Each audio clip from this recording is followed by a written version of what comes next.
Hello အားလုံးပဲမင်္ဂလာပါဒီတစ်ခါကျန်းကားသီးကိုဘလို့မခောင်းကြုံမလဲဆိုရဲလှုပ်ဝက်ချက်လေးကိုပြန်လည်မျှဝေပေးပါမယ်ပထမအဆုံးအနေနဲ့ကျန်းကားသီးလေးတွေကို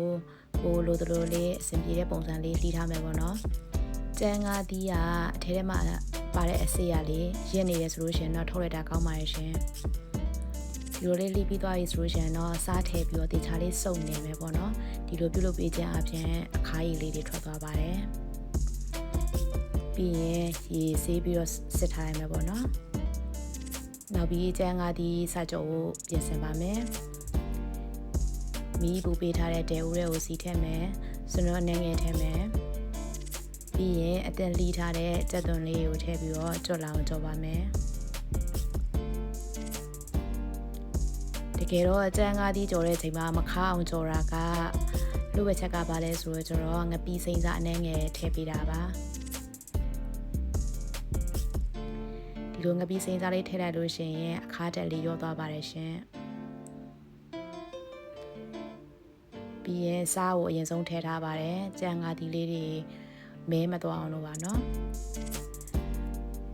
ပြီးရင်ငပီးစိမ့်စားထည့်ပြီးတော့မွေပါတယ်ဒီလိုအနေထားလေးရောက်ပြီဆိုလို့ရှိရင်တော့လှီးထားတဲ့ကြံငါသီးလေးတွေကိုထည့်လိုက်ပါတယ်ရှင်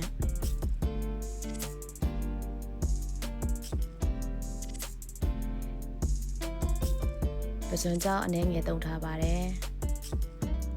ပစွန်ကြောက်ထက်ထဲမွေပြီးလို့ရှိရင်တော့ကျမကအဆက်ကြိုက်တဲ့အတွက်ညှို့တီအနေငယ်ညက်ပြီးထည့်လိုက်ပါတယ်ကျန်းကားသီးကြော်လို့ရှိရင်လေအဲ့လိုအဆက်ပါမှပို့ပြီးတော့စားလို့ကောင်းတယ်လို့ကျမတော့ထင်ပါတယ်ရှင်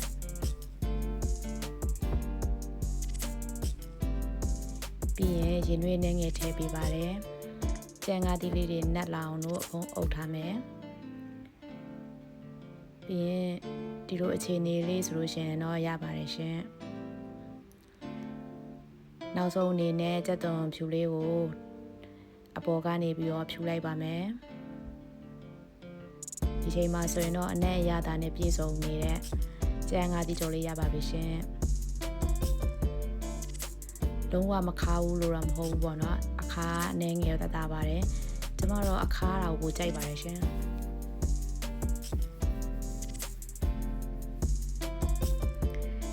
ဒါဆိုရင်တော့ရပါပြီ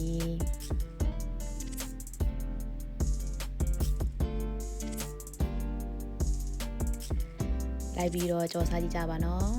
အဆုံးထိကြည့်ပြီးရတဲ့အတွက်ကျေးဇူးတင်ပါတယ်ရှင်